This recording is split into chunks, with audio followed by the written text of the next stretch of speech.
The loudest voices in wrestling don't come from inside this building. They come out from outside with Ringside Renaissance. This is Combat Jones at the WWE Titan Towers in Stamford, Connecticut. What's up, WWE Universe? It's time to start the show. You are now listening to the Ringside Renaissance Wrestling Podcast.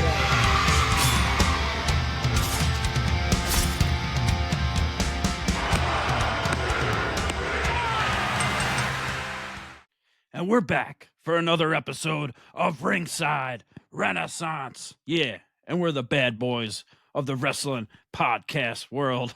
And the bat signal is up. Yeah.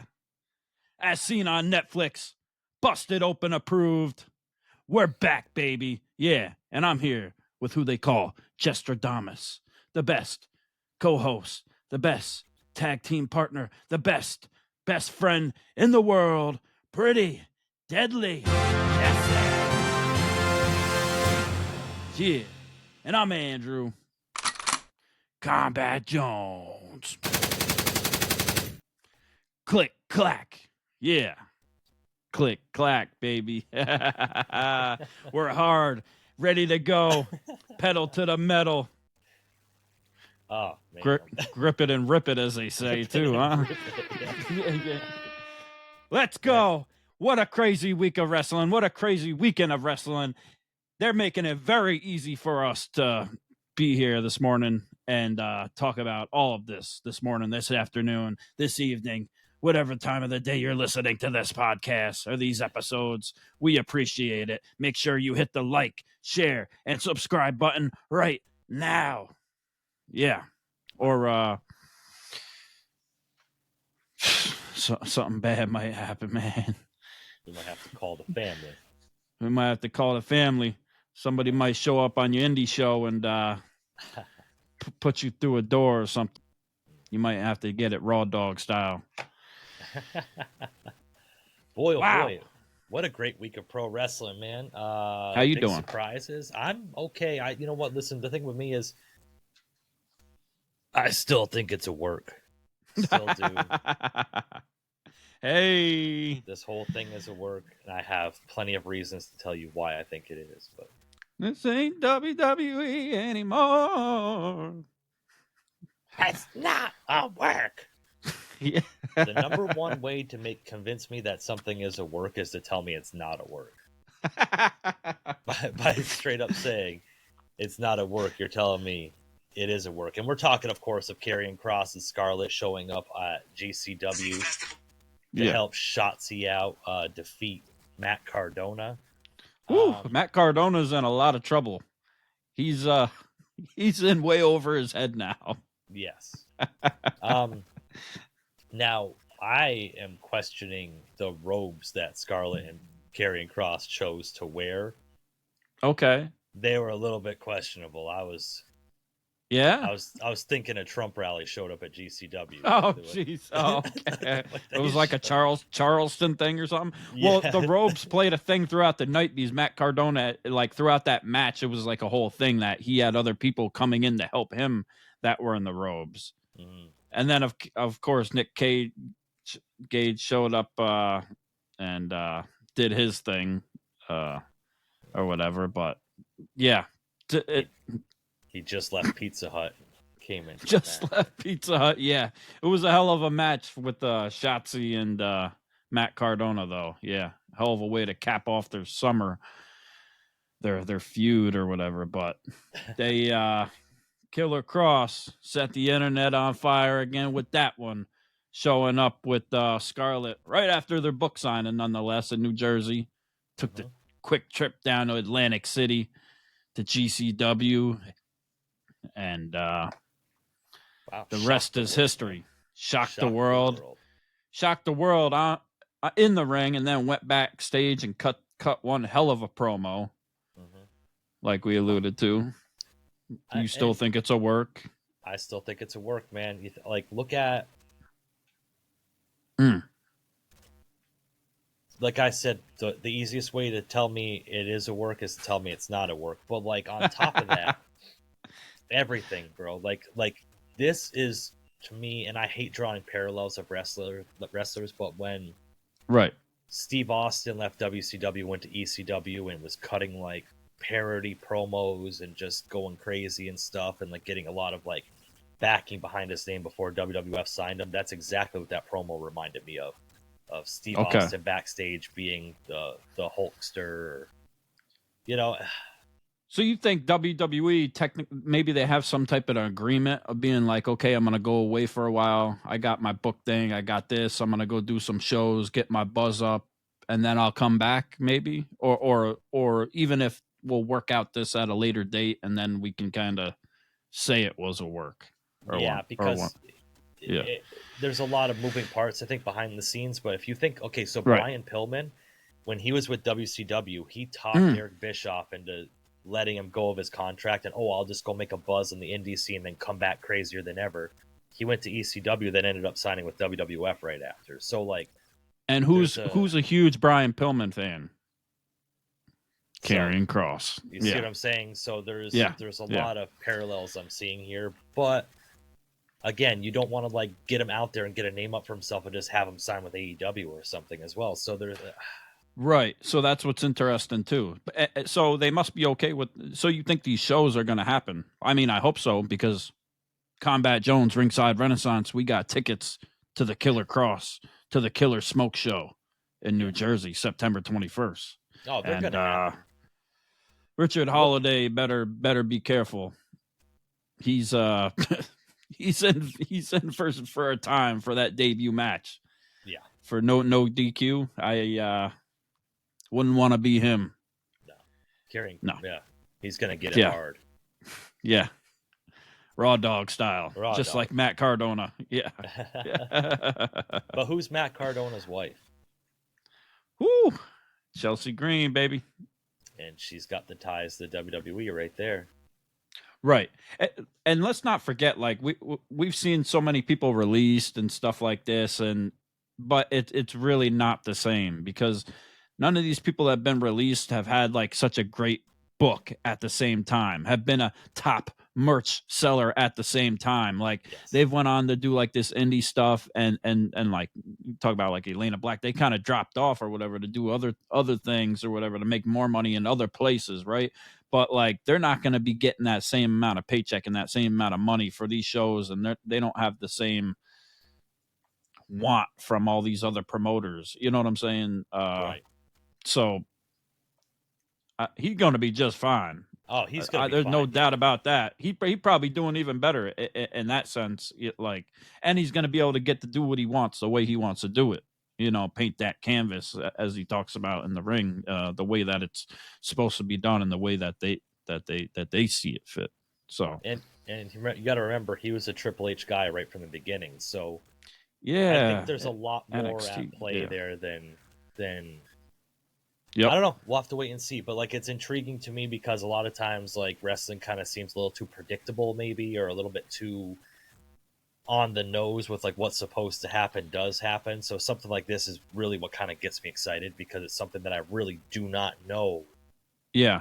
If it's going to pivot or if this is legitimately like which way they're going to go. You know? Because on the other hand, that WrestleMania promo that he cut, it in reality, maybe it did rub some people the wrong way if they didn't think it was a work or a shoot or whatever it was. You know, we really don't know. You know, and it could have. But listen, things can always be resolved. CM Punk went back WWE. All these other people did. You know, they want to see him here. They want to see him stay there. They want to keep him just in the Indies. They want him to go to AEW. It's like, whatever. I don't know. Sit back and enjoy the ride. It's another subscription we're going to have to pay for now. Yeah. We've already seen it. We know it comes with the cable or it doesn't. And WrestlePalooza is coming. And yes, they already generated the buzz with the counter programming. We're talking about, like, it's a business, people. What do you expect at the end of the day? You do what you got to do. If I'm sitting there in the boardroom or whatever, and I'm working for one of these businesses and we're doing good, I'm saying, no, I'm putting my foot right on their neck. we're going to see where these people really stand and where the best wrestle and where the best talent and superstars really are. You know, $1 billion companies. It is what it is. Right. Every day it happens. And you got to think about it too. Like a lot of these fans that are complaining, I'm going to say when they send their mom to the fast food place to get food for them, because a lot of these guys that complain on the internet don't drive or probably don't leave their mom's basement. They either pull into McDonald's or Burger King, but what's right next door to that? The McDonald's or Burger King. They have like everywhere you see a fast food place, there's another fast food place right next to it. It's called competition. Like that's what drives business. It just doesn't make sense to me. This is America. And at the end of the day, for all of these AEW thickos, James, that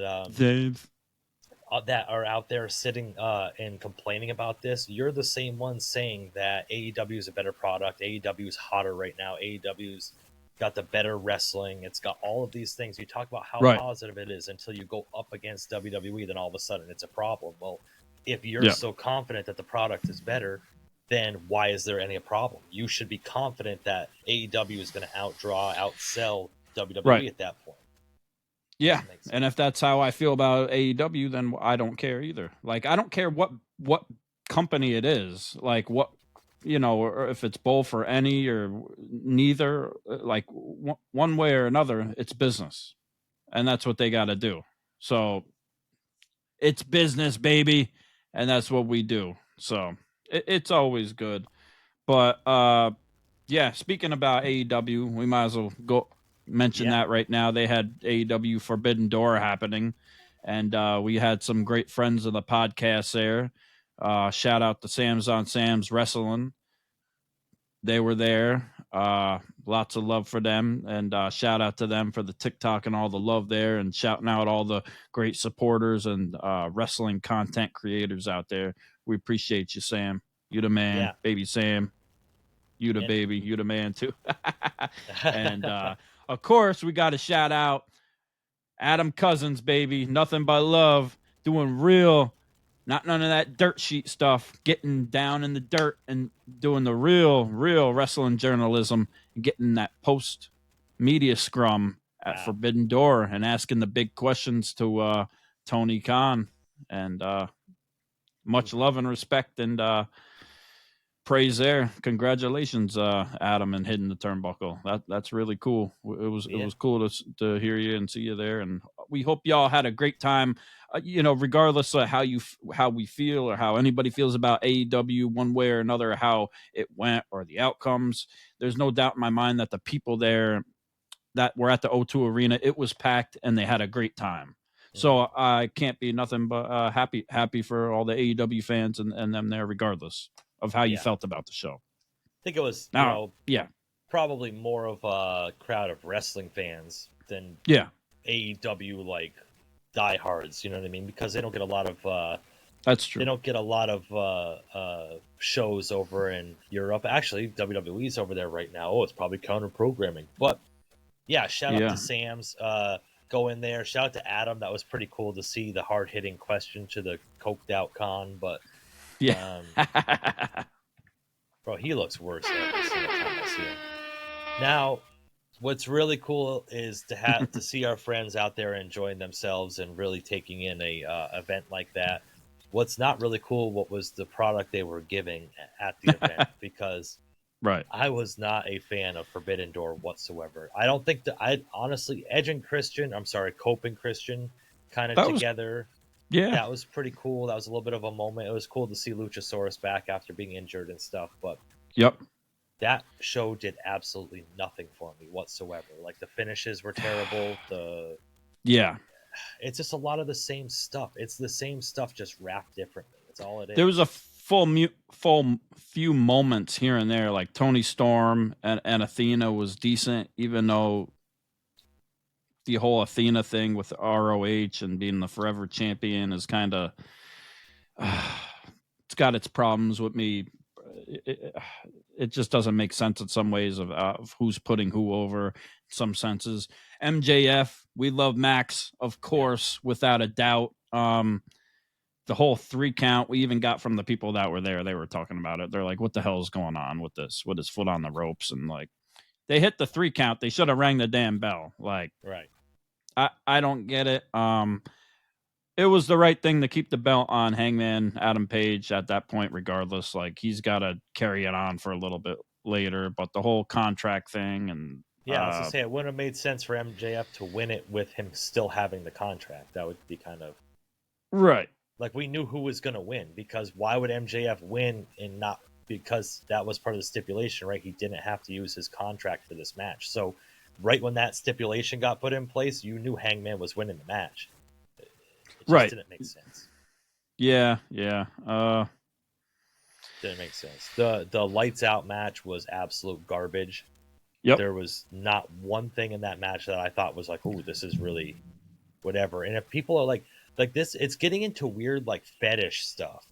Like people like it's weird. It's almost like the fans are like getting off watching that, and like those are the kind of people I don't want to associate with, because some of the stuff they do in these matches, Well, like taking it a fork and putting it to somebody's. Okay, so a wrestling match isn't every move you're supposed to have the end game of being able to pin or make your opponent submit to win the match.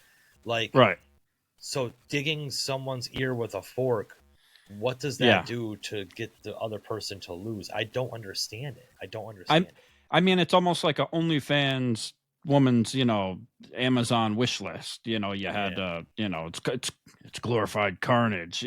Chairs, forks, gummy bears, and a whole bunch of other stuff. No need to mention, but it's interesting. I don't know. Like, it's a lot. It doesn't make sense. The whole Young Bucks thing right now, when they lost their EVP status, and all of a sudden, like, they lost their music and they lost their little graphic when they come out to the ring, and it doesn't make sense to me. Like, they lost their EVP status, so all of a sudden now they lost all their money, all their whatever. And on top of that, like, wrestlers don't pay for their graphics and they don't pay for their entrance music like the company does. So, like, it's stupid. It's childish. Like, it's like childish. I feel like I'm watching a parody of a wrestling show every time I watch AEW. Ricochet sucks. I gotta say it. Come at me, Ricochet. You suck. Like, I'm sorry. You're a great athlete. You can do a lot of flippy things. You could probably whip my ass in real life in a real fight, but in wrestling, you suck. Like, right. And going into it, we had the whole thing with Max pouring the gasoline on Briscoe and Hangman in the ring, and can we just leave Briscoe out of it at this point? Like, he's been through enough. Why do we got to do all this? Like, the smart move would have been, if you're going to pour gasoline on something, go to Hangman's house and pour gasoline on his house. Thank you. Like he did to Swerve's house and lit it on fire. Like, you're not even going to be in the same. It's like got to be off camera and 2 different segments almost, like film 2 different places. Like, we need more face-to-face interactions or something. But, we love Max. He'll be back. MJF is a great thing. It was cool to see Darby Allin, but the whole thing with the lights out match, it just didn't flow for me. Like, the finish of the ending of it all, it just didn't. It wasn't it. And talked about the thing with the fork in the ear of Darby Allin, where he puts his gauges and all that. That's what it is. I mean, and you're saying it, it's becoming a fetish thing. It's becoming like this indie death match type of thing. They're throwing in with it, and they want it to be different from WWE, that type of product, to cater to those people. So I understand it. So if that's what you like, that's cool. I mean, there's nothing wrong with it, but make it make sense. So yeah, make the stories make sense. Now, we had this whole almost year-long story of the Death Riders kind of like taking over AEW and like being like the force that nobody could take down. Now at All In, your biggest show of the year, Hangman Adam Page conquered the Death Riders, got the championship out of the briefcase, held it up. Don't you think in any sort of logical sort of booking that should have been like the end of the Death Riders? Like, that was like Hangman Page overcame the Death Riders. That's the end of the Death Riders. But they just keep going on doing exactly what they were doing without the championship belt. But they didn't have the championship belt anyway because it was just in a briefcase. So, like, there was no consequence to the Death Riders after all of that. Like, Hangman's just doing his thing. The Death Riders are doing their thing. It's like, not what was the payoff of that? There was no payoff.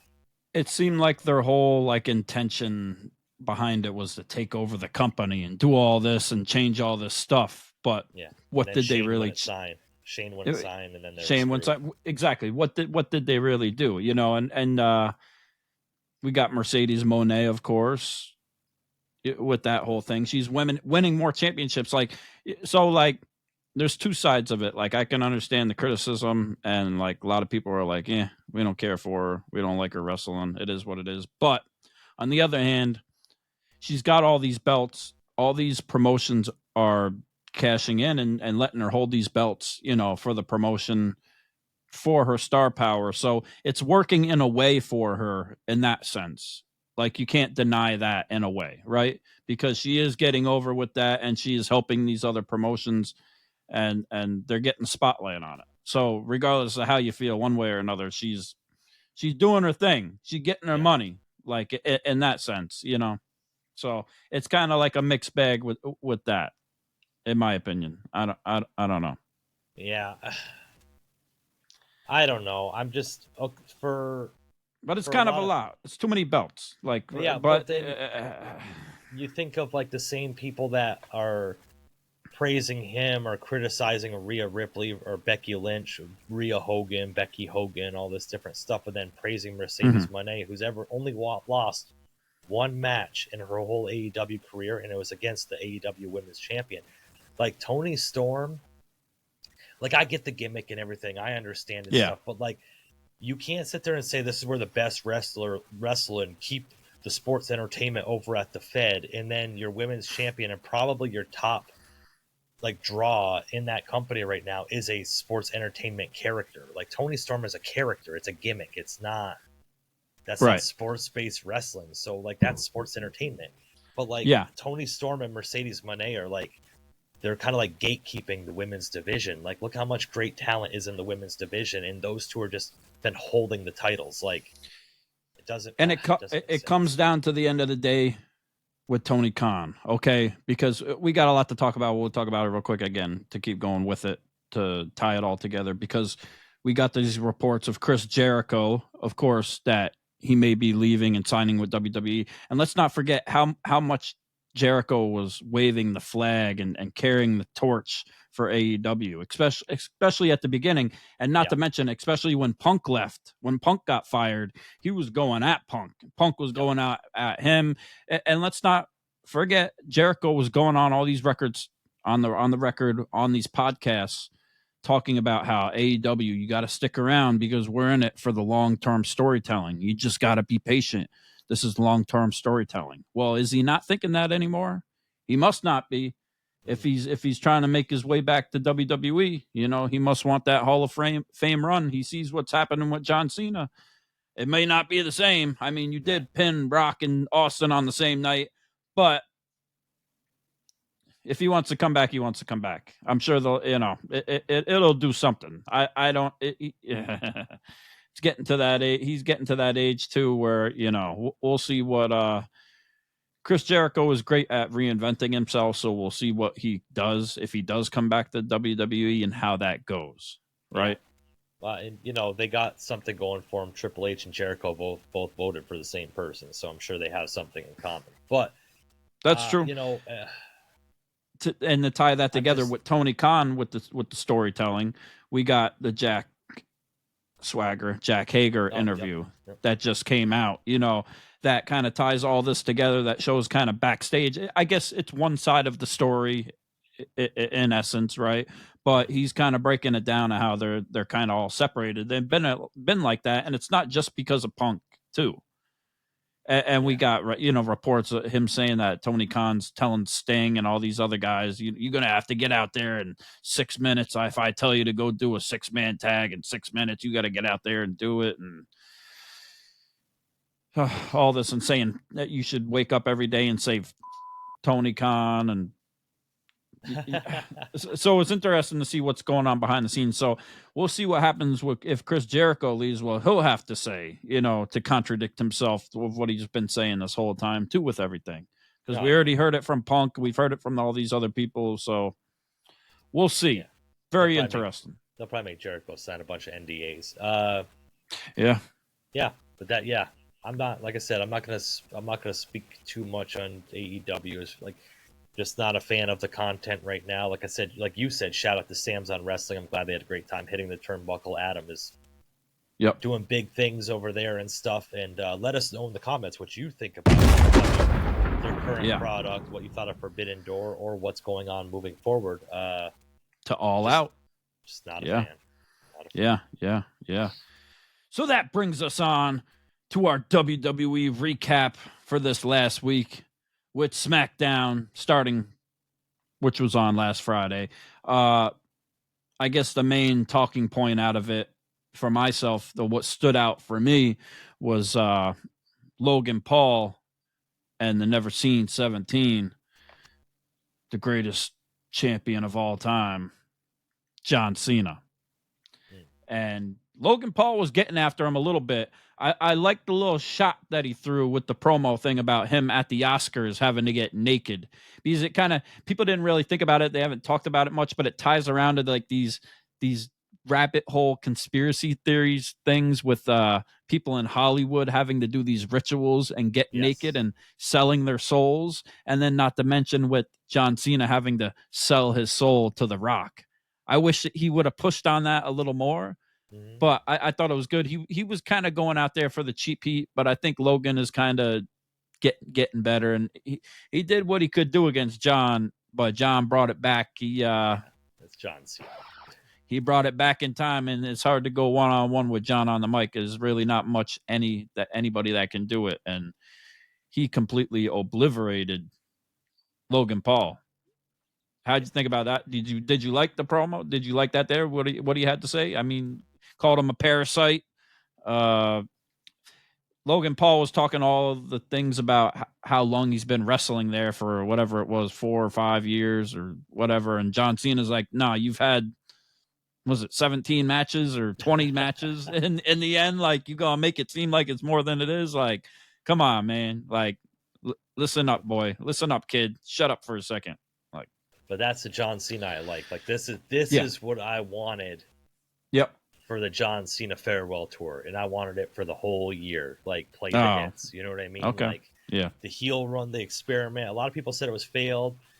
I could see what they were doing with it. Like, it was kind of abruptly ended just because Cody just talked him into being a babyface again. But this is the John Cena I wanted. I wanted the hard hits on the mic, the over the top babyface, smiley, whatever. But man, oh man, he brought it. And like you said, I never thought of what you said with Logan Paul, what he had said about the getting naked with the the Illuminati and whatever the whatever. Oh yeah. Yeah. So probably get shadow banned for that one. But oh Lord have mercy. Yeah, I had never thought of that. That's really funny that you bring it up because it makes perfect sense. Along with selling his soul to The Rock, do you think The Rock sold his soul to become the Scorpion King? I mean, it goes back to the whole conspiracy thing of him and the Tooth Fairy in the dress, in the ballerina suit. If you want to go down that rabbit hole, go ahead. If you want to go down the rabbit hole of going to the Saturday Night Live promo skit that he did, I'll just leave it out there. People can look it up if they want. I'm not saying it's true. I'm just saying it's interesting and it's a thing on TikTok, as is a million other things. So believe what you want. It's funny. It's entertaining. John Cena and The Rock going to be going head to head in Hollywood. Never head to head in the ring. I thought The Rock was going to be. I honestly thought The Rock was going to be Cena's final opponent. And I'm kind of still going to die on that hill. You heard it here first. This is my bold prediction of the year. John Cena's final opponent is going to be The Rock, because what's The Rock's nickname right now? What's his slogan? What's his tagline? It's the final boss. The final boss of John Cena's career, my friend. And that's what we've heard people talk about. Exactly that. He might show up and be like, nah, you're not done. I still own your soul. And aren't they 1-1, right? Yeah, they're 1-1. Yeah. So, which, I mean, if that comes down to it and it's really not over, I hope John goes over The Rock. at that point, agreed. which I would think he has to, maybe they're going to save it for WrestleMania, like people are saying. But I think that would be cool. So many people are saying it now. We're speaking into existence at the same time. Like WWE is going to hear it and they're going to be like, now it's too predictable. Are we going to still do it? But I think it would be a great idea. I love it. Yeah. If it was at that Saturday night's main event in Massachusetts, like yes. The Rock and John Cena, that would be crazy. You know what? That would make me. Yeah. Oh. Yeah. Yeah, baby. Maybe I already am. But hey now. I like it. But yeah, SmackDown, we got these go home shows. I'll tell you what. It was in Ireland. Yeah. John Cena went home with a mark across his face because we had Nick Aldis come and tell John Cena, hey, I got a message from Brock Lesnar, but he didn't get the message. What he got is a steel plate to the face. He got a couple steel plates to the face, I guess. Two different shots of it, two different takes of it. From what I've seen allegedly on the internet. Interesting. I don't remember exactly which one I remember seeing, but nonetheless, John Cena took that steel plate, titanium and force fist, whatever you want to call it, from Logan Paul to the face, and he's gonna have to bring his A game at Clash in Paris, and that's what he told Logan Paul. This is the most important match of your career, and he which was great. He dumped over the Prime set, the Prime bottles and everything, and he pretty much said it's like, you're here to see what you can get out of all of this. And he was saying what we all think, and the great line was, we know you got the hustle, but you have no loyalty and you have no respect. And I'm gonna make you earn it now. Now, do you one way or another? Do you think there's any snowball's chance in hell that Logan Paul beats John Cena at Clash in Paris? I guess not. We'll get into that with our predictions. I guess. Yeah. Okay. Yeah. I don't really. Yeah. I don't think there's any way possible. I can see John Cena kind of giving the nod to Logan Paul, like because he's an up and coming wrestler and whatever. But yep. I don't. Say that I'd see it. I don't know. Right.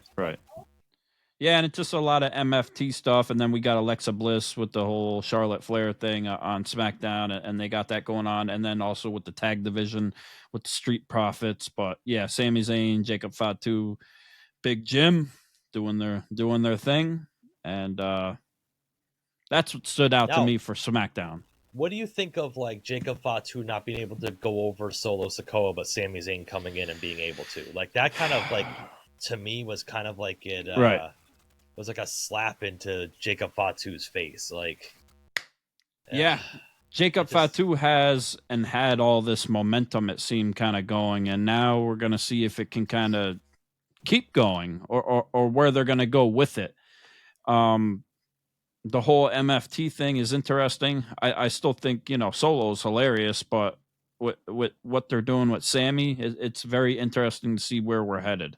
With Royal Rumble being in Saudi and all that stuff. But SmackDown, it's not really, the moments aren't really grabbing me right now. Besides that whole John Cena, Logan Paul thing, there's not much that really grabbed me. Even when I when I went to SmackDown in Montreal, it was kind of the same. I'm not gonna lie. Like Sammy was there. It was his thing, and that's what they're rolling with right now. But we are in these go home shows to a certain extent, which we technically have one left before Clash in Paris, but we have these early shows now for what's going forward with it. But yeah, there's not much more that stood out to me that's like really making it memorable for me in that sense. Yeah, and for the longest time, SmackDown felt like the hottest show or the hotter show, and like really kind of Raw was a little bit lacking to me. But now it's kind of flipped this script. I don't know if, well, I mean, our friends across the pond, I guess they're getting everything on Netflix, but like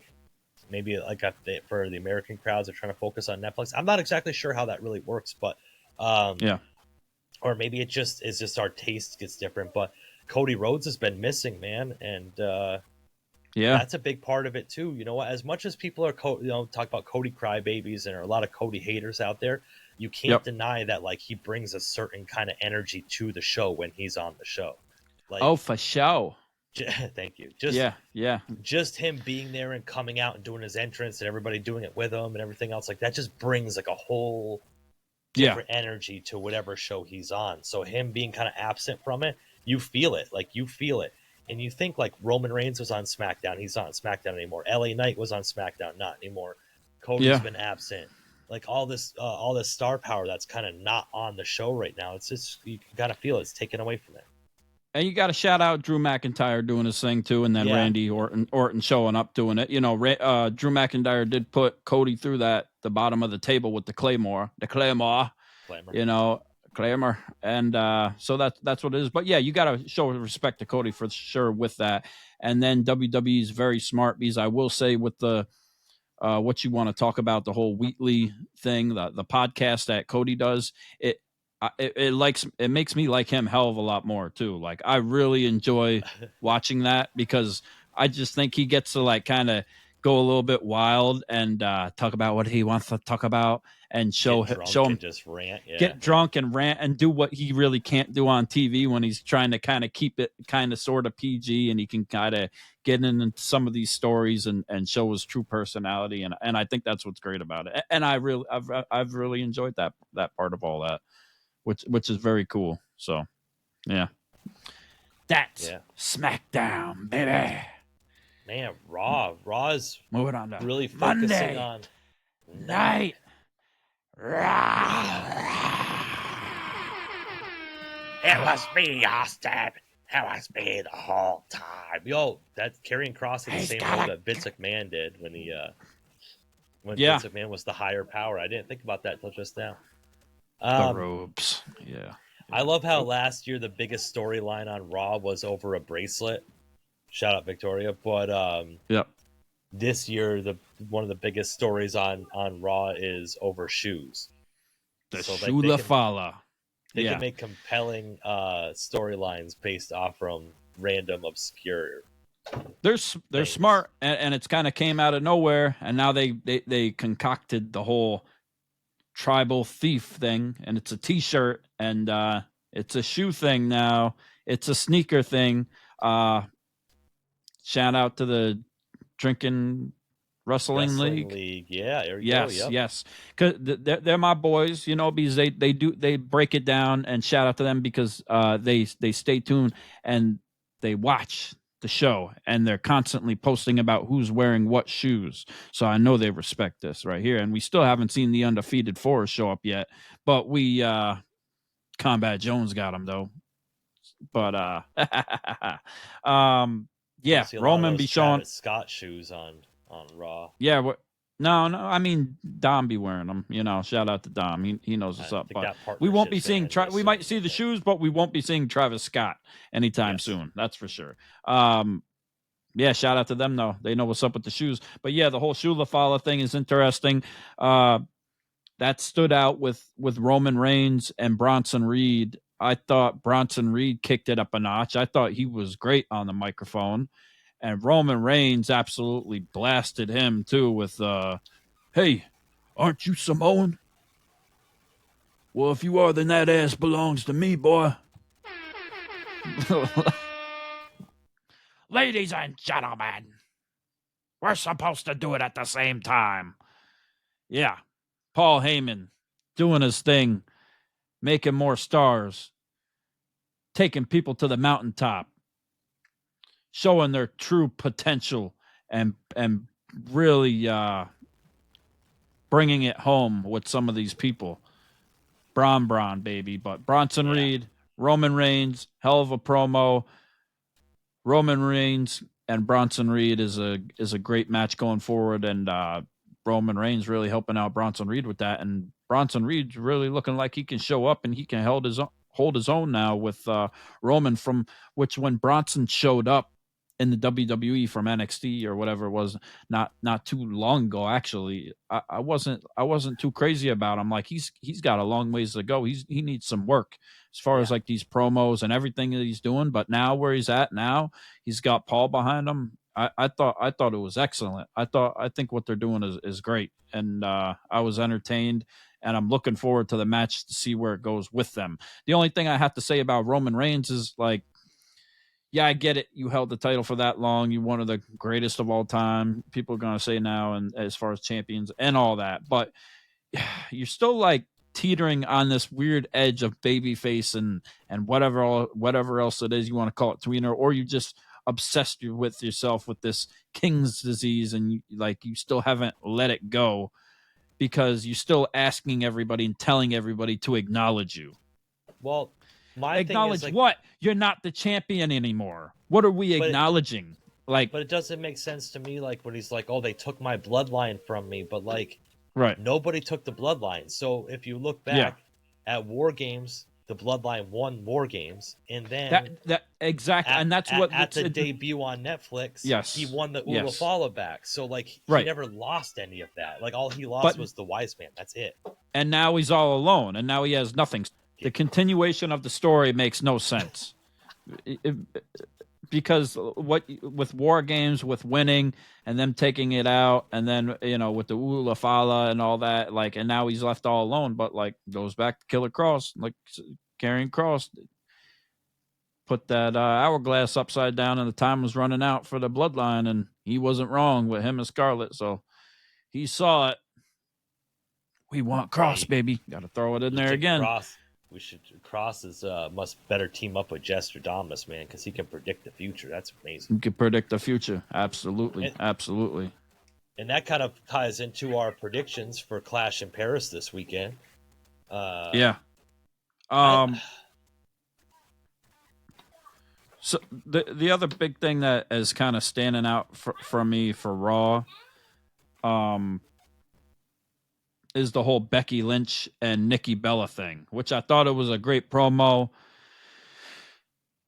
Nikki Bella getting after Becky Lynch, saying you're a C word, without saying it, and calling her a coward. And now it's all causing another C word, which is controversy, because Becky Lynch was out there getting some heat, and she got some good heat to begin with. She kind of got out there and showed some love, and then she just kind of flipped it on everybody. And she had to show the whole she had to show and talk about the whole Ozzy Osbourne thing and bring that up, which is like, I don't have no problems with any of that. Like, she's just getting heat.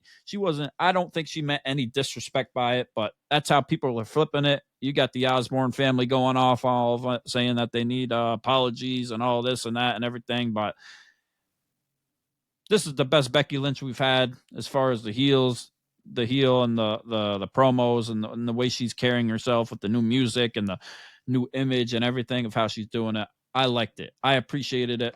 I'm not offended at all, even though I respect the Ozzy Osbourne, and I thought she should have went out there and bit the head off a bat and spit it out.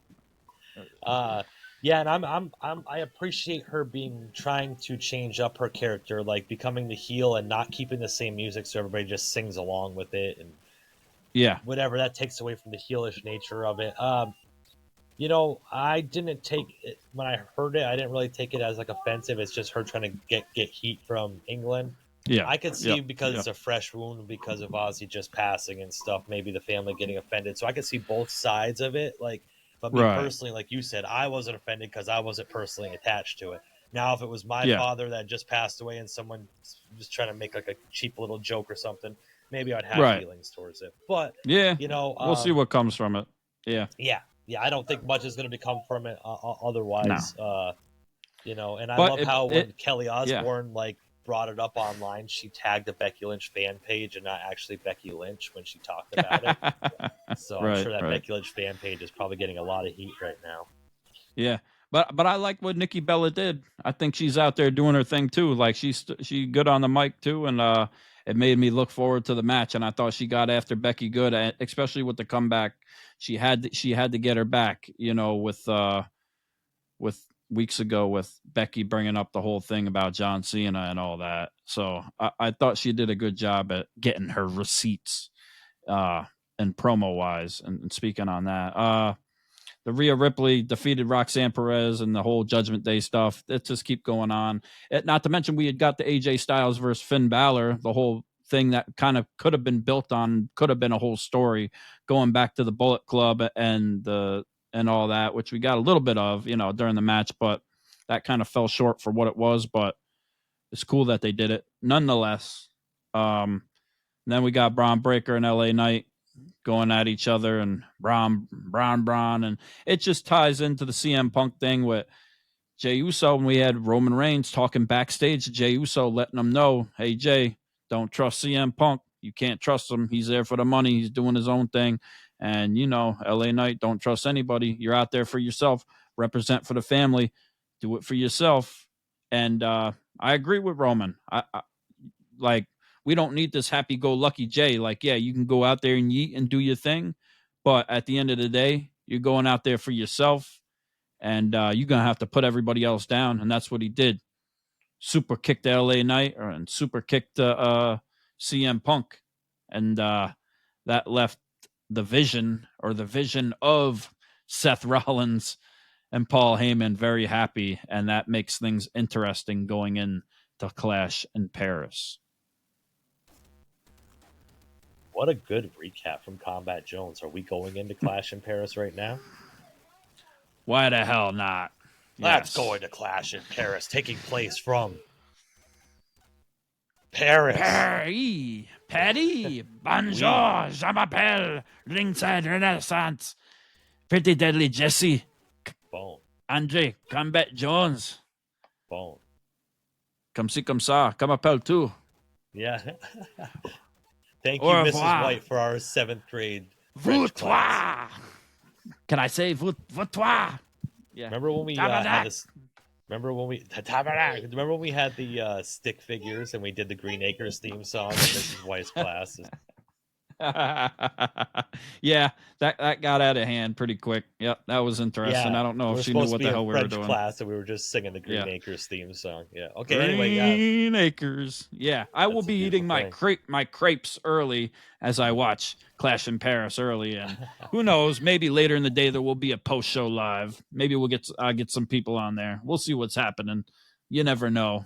I was gonna say, you're gonna eat your French fries while you my French fries. Maybe some French toast. Maybe some French toast. French toast sounds banging right now. I'm not gonna lie. Yeah, I could go for some French toast. I'm cutting the gimmick right now. French toast sounds amazing. Hell yeah. But this card has got some star power on it, man. I know a lot of people are kind of disappointed with it. Whenever it's the 5-match card, It's usually what happens with these PLEs that are not the big 4, as they say, but. Replacing Stephanie Vaquer and Naomi for the women's world title because of Naomi's pregnancy. We got the Intercontinental Women's Championship match. Nikki Bella challenges Becky Lynch. And there's no chance in hell that Nikki Bella is going to win this match, right? Becky Lynch has got to hold this title for a while. She's put some prestige on this title. I agree. Unless the WWE has gotten so much backlash from the Osbourne family that they are gonna slap her on the wrist, which I'm sure would have happened with Vince backstage or something. But not to mention the match wouldn't have been happening if Vince was still there and Naomi would have got pregnant. I'm sure Big Jim would have been in some type of crazy outfit coming out and taking every loss for the next year in the company. No, Jay and Jimmy would have had a feud for who was the actual father. Yeah. Or he would have been the new gobbly goobler of Gooker of 2025. Yeah. But yeah, I agree. Becky Lynch should win the match. I think Nikki Bella's been great since she's been back though and doing the whole thing and get, people love Nikki Bella, and she cut a great promo on Raw against her, and I think it's a good match. I think she can go in there, and we're going to see how she can hang with Becky Lynch, because Becky Lynch is at the top of her game, and like she said, Sports Illustrated rated her the best women's wrestler of all time. So we're about to see if that's true, and Nikki Bella about to see if that's true. But yeah, I got Becky Lynch, the man, coming out on top, and we're going to see if the man still has balls, as Nikki Bella said, and see if she is still the C word after she wins, and that is champion. We're going to see who's really got balls on Sunday because we have a good old Donnybrook match. Donnybrook. Sheamus versus Rusev. They said this is going to be the feud that ends all feuds till in 3 months they both need something to do and they're going to start a feud again. But yeah, this is the blowout match between Rusev and Sheamus. Returning Rusev really hasn't really kind of got his ground yet. I feel as a competitor back in WWE, Sheamus kind of really hasn't had it for quite a few years. Right. But he's been established. Yes. He's there. He's always there. And Rusev has came in and kind of wreaked havoc, but he hasn't had quite big moment yet, in my opinion. But you know, for an overseas match, it's going to be big because it's in Paris, and from what we've seen for all these events, they've been the crowd has been nuts. So I think them having exactly. So having the match there means a lot more. And I think the crowd is going to be wild, and they both deserve it. And I think Rusev's going to come out on top with this one, so it kind of builds momentum for it. And you know, Sheamus kind of gives them the rub with it. Yeah, you know what I'm saying. Sheamus is going to be just fine without it, and Rusev can use it going forward to whatever storyline they choose to do with him. I'm not sure where he's going to be able to fit in next. You know.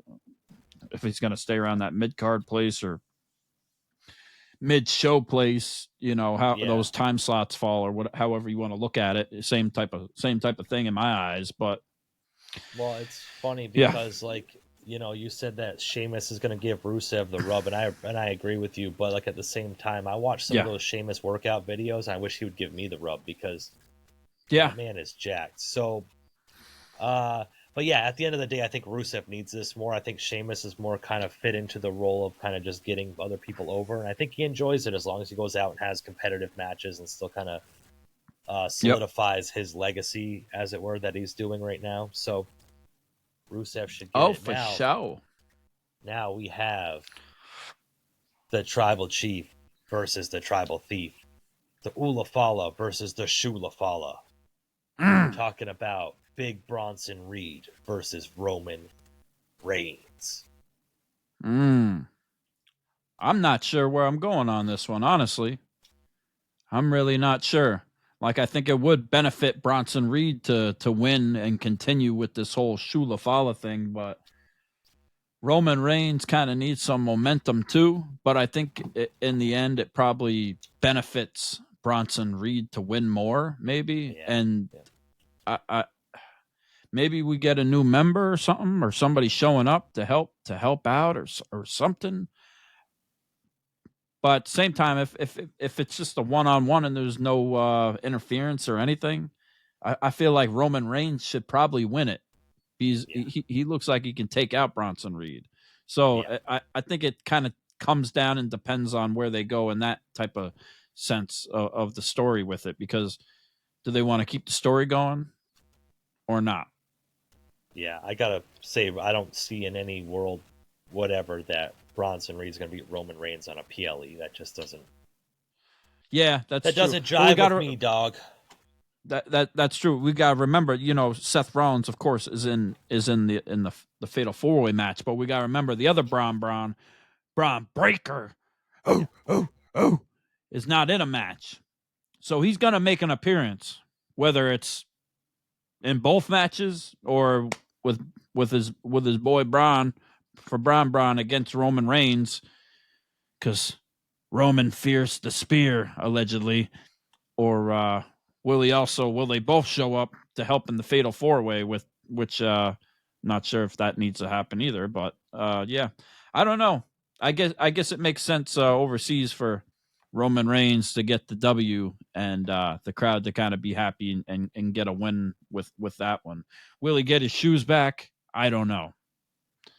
I think they should keep holding on to this whole Shula-Fala thing and keep going with it, with the tribal thief thing. But if Roman wins, does that kind of end the momentum of that whole gimmick and that whole thing going on with him?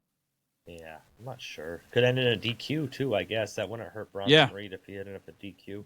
All right. What do y'all think? I'm interested to see. Yeah. I'm interested to see what people think with that and how they play that whole thing off. But Yeah. Next up, we have Logan Paul and John Cena. I'm just saying it straight up. John Cena's going to win. No way he's losing to Logan Paul on his way out. Yeah, I hope not. Especially with the amount of matches that he has left and all that. If they really put Logan Paul over him, I just don't think it makes sense like they did with Austin Theory at that time with John Cena.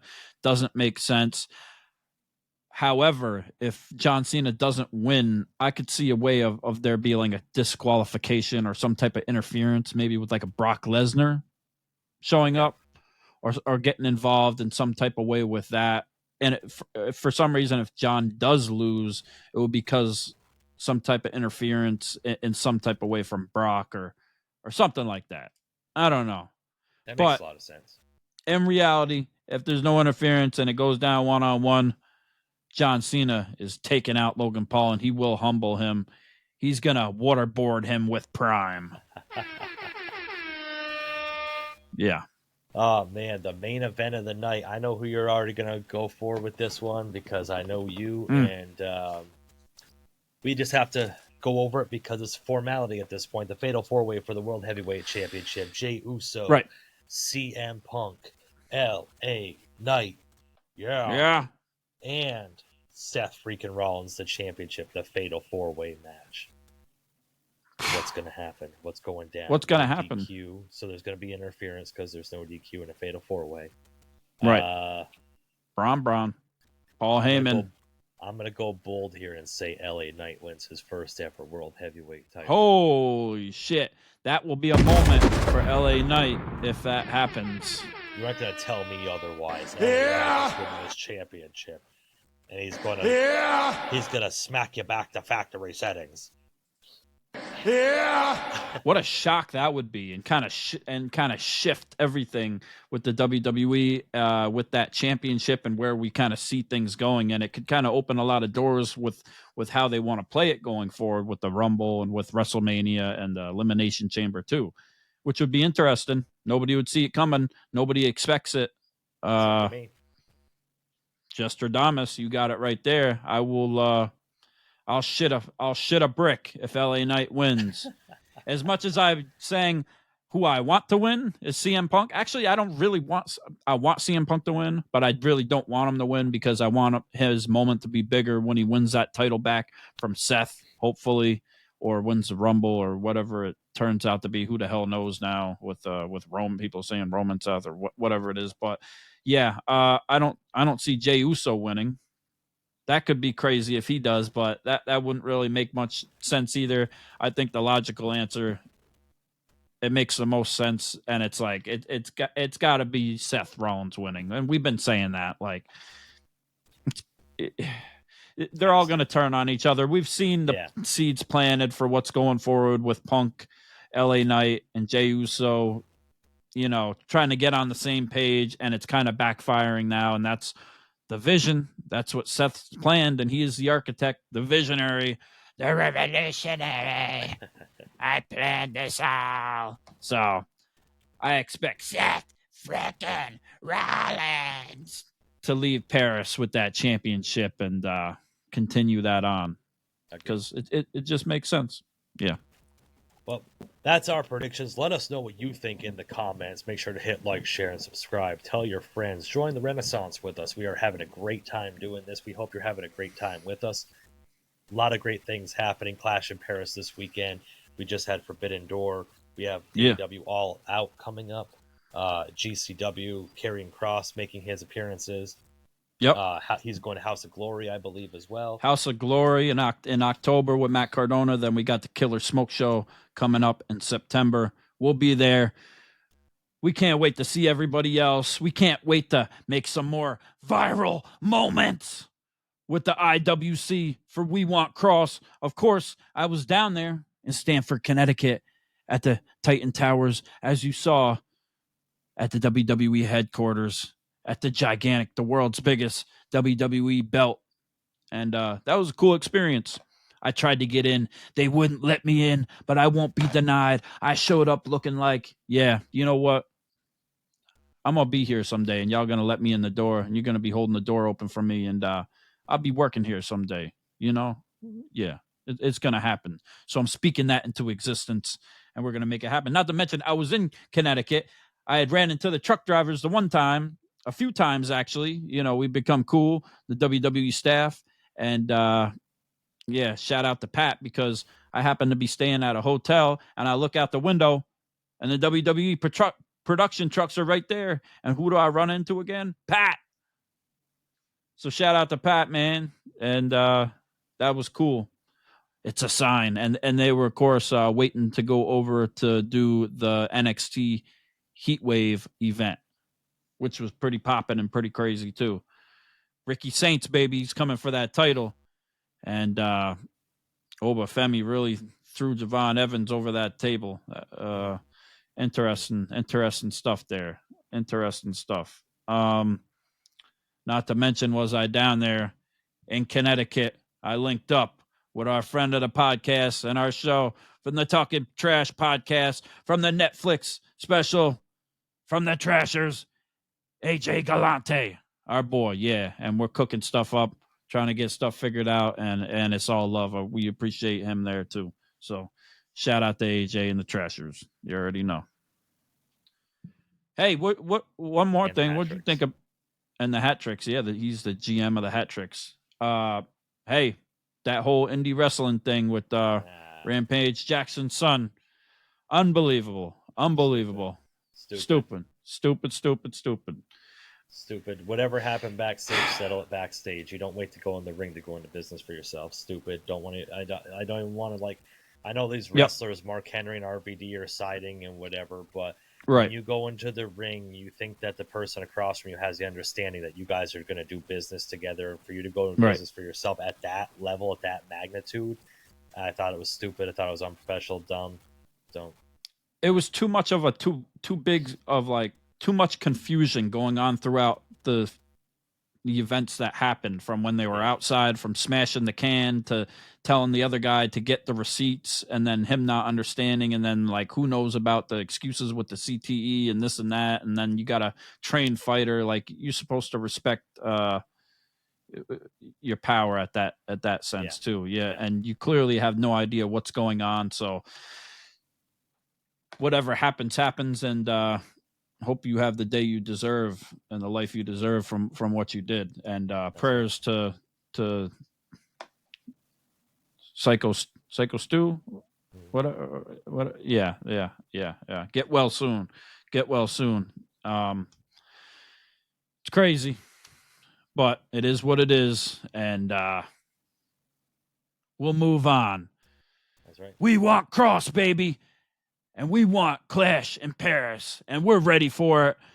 And we're ready for whatever comes next with this week in pro wrestling. And we can't wait to talk about it even more.